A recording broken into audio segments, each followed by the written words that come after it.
1865년 4월 14일 밤 10시 15분 워싱턴 포드 극장. 한 발의 총성이 울려 퍼졌습니다. 미국 역사상 가장 비극적인 순간, 대통령의 경호원은 어디에 있었을까요? 대통령석으로 통하는 복도, 그가 있어야 할 자리는 텅 비어 있었습니다. 그저 덩그러니 놓인 의자 하나만이 그 부재를 증명하고 있었죠. 역사의 목격자, 오늘 우리가 만날 사람은 존 파커입니다. 에이브러햄 링컨 대통령의 마지막 밤, 그의 곁을 지켰어야 할 남자죠. 그는 워싱턴시 경찰국의 순경이었습니다. 영웅적인 인물은 아니었어요. 그의 기록엔 근무태만, 음주, 불면 등 징계 이력이 빼곡했습니다. 하지만 어찌된 일인지 그는 백악관 경호팀에 배속되었습니다. 대통령의 목숨을 책임지는 가장 중요한 임무를 맡게 된 겁니다. 남북전쟁이 막 끝난 워싱턴은 축제 분위기였습니다. 사람들은 거리로 쏟아져 나와 환호했고 끔찍했던 전쟁의 상처를 잠시 잊으려 했죠. 링컨 대통령도 마찬가지였습니다. 지친 심신을 달래기 위해 연극 우리 미국인 사촌을 보기로 결정했죠. 그날 밤 파커는 대통령 부부의 경호를 맡았습니다. 하지만 축제의 이면에는 여전히 패배를 인정하지 못하는 남부의 그림자가 도사리고 있었습니다. 배우 존 윌크스 부스는 그날 밤을 위해 완벽한 계획을 세우고 있었죠. 파커는 포드 극장에 도착했습니다. 그의 자리는 대통령석 바로 앞 복도, 연극은 전혀 보이지 않는 답답한 곳이었죠. 그는 지루함을 느꼈습니다. 막간이 되자 링컨은 파커에게 잠시 자리를 비워도 좋다고 허락합니다. 아마 지루해하는 그를 위한 작은 배려였을 겁니다. 하지만 그 배려는 비극의 씨앗이 되었습니다. 파커는 극장 옆 스타살롱이라는 술집으로 향했습니다. 대통령의 마부, 하인과 함께였죠. 그는 위스키 잔을 기울였습니다.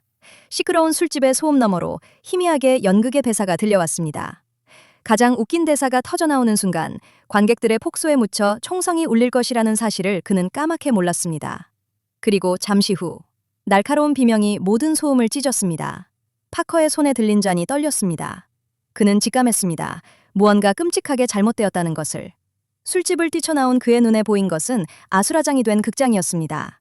공포에 질린 사람들이 쏟아져 나왔고 누군가는 대통령이 총에 맞았다고 외치고 있었죠.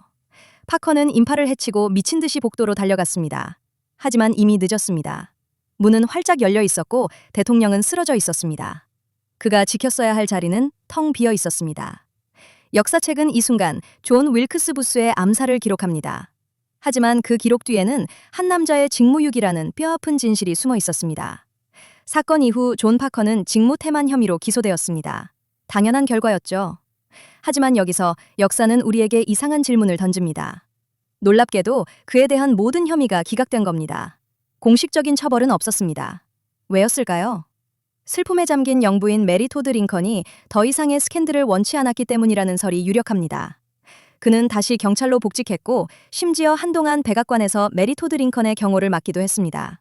상상해보세요. 남편을 지키지 못한 남자가 매일 자신의 실패를 상기시키며 미망인을 지켜야 했던 그 심정을. 그는 평생을 죄책감 속에서 살았습니다. 몇 년 후 그는 또다시 근무 중 잠을 잤다는 이유로 경찰에서 해고되었고 조용히 역사 속으로 사라졌습니다.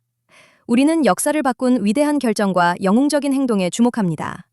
하지만 때로는 한 평범한 남자의 작은 선택, 술 한 잔을 마시기 위해 자리를 비운 그 찰나의 순간이 역사의 물줄기를 통째로 바꾸기도 합니다. 존 파커의 빈 의자는 우리에게 묻고 있습니다. 만약 그가 그 자리를 지켰다면 역사는 어떻게 달라졌을까요? 그 질문의 무게를 우리는 영원히 짊어지고 가야 할지 모릅니다.